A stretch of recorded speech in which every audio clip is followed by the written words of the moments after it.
ಮೊದಲ T20 ಪಂದ್ಯಕ್ಕಾಗಿ playing 11 ಹೊರಬಂದಿದೆ. Vaibhav Suryavanshi ಆಡಲಿದ್ದಾರೆಯೋ ಇಲ್ಲವೋ ಅನ್ನೋದ್ರ ಬಗ್ಗೆ ನೋಡೋಣ ಬನ್ನಿ. ಗೌತಮ್ ಗಂಭೀರ್ ಮತ್ತು ಶ್ರೇಯಸ್ ಅಯ್ಯರ್ ಬಲಿಷ್ಠ ತಂಡವನ್ನು ಸಿದ್ಧಪಡಿಸಿಕೊಂಡು ಬಂದಿದ್ದಾರೆ ಎಂಬ ಚರ್ಚೆಗಳು ಹೊರಗೆ ಬರುತ್ತಿವೆ.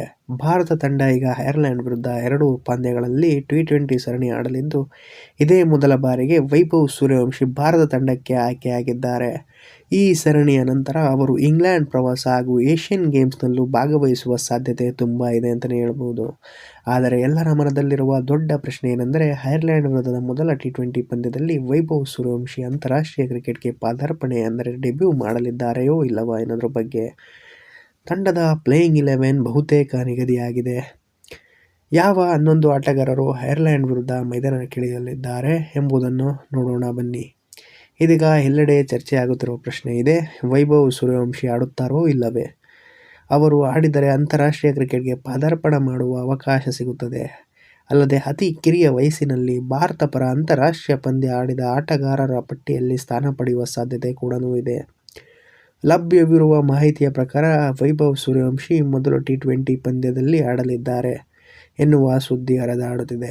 ತಂಡದ ನಿರ್ವಾಹಕ ಮಂಡಳಿ, ಕೋಚ್, ನಾಯಕ ಹಾಗೂ ಆಯ್ಕೆಯಾಗಾರರು ಅವರು ಪಾದಾರ್ಪಣೆಯ ಪರವಾಗಿ ನಿಂತಿದ್ದಾರೆ ಎನ್ನುವ ಮಾಹಿತಿ ಬರುತ್ತಿದೆ. ಅವರ ಅಭಿಪ್ರಾಯದಂತೆ ಐರ್ಲೆಂಡ್ ವಿರುದ್ಧ ಸರಣಿಯು ಯುವ ಆಟಗಾರನಿಗೆ ಅನುಭವ ನೀಡಲು ಮತ್ತು ಅವಕಾಶ ನೀಡುವಲ್ಲಿ ತುಂಬ ಯಶಸ್ವಿಯಾಗಿ ಬಲಿಷ್ಠ ತಂಡದ ವಿರುದ್ಧ ಆಡುವುದಕ್ಕಿಂತ ಮೊದಲು ಐರ್ಲೆಂಡ್ ವಿರುದ್ಧ ತಂಡ ಆಡಿಸುವುದು ಆತ್ಮವಿಶ್ವಾಸವನ್ನು ಹೆಚ್ಚಿಸಬಹುದು ಎಂಬುದು ಅವರ ಯೋಚನೆಯಾಗಿದೆ.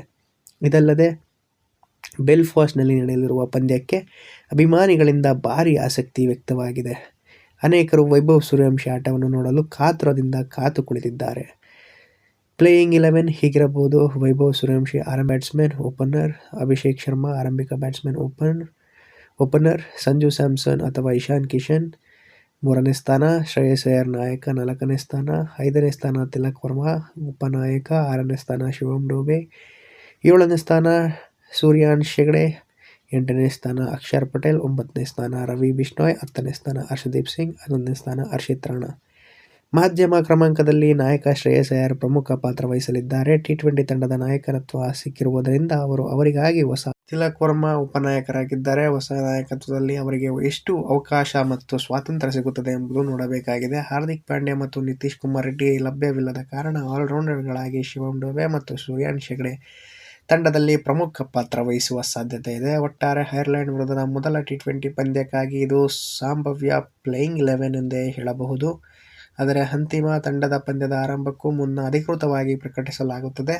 ನಿಮ್ಮ ಅಭಿಪ್ರಾಯ, ಭಾರತ ಅತ್ಯುತ್ತಮ ಪ್ಲೇಯಿಂಗ್ 11 ಯಾವುದು ಎಂದು ಕಾಮೆಂಟ್ ಮಾಡಿ ತಿಳಿಸಿ.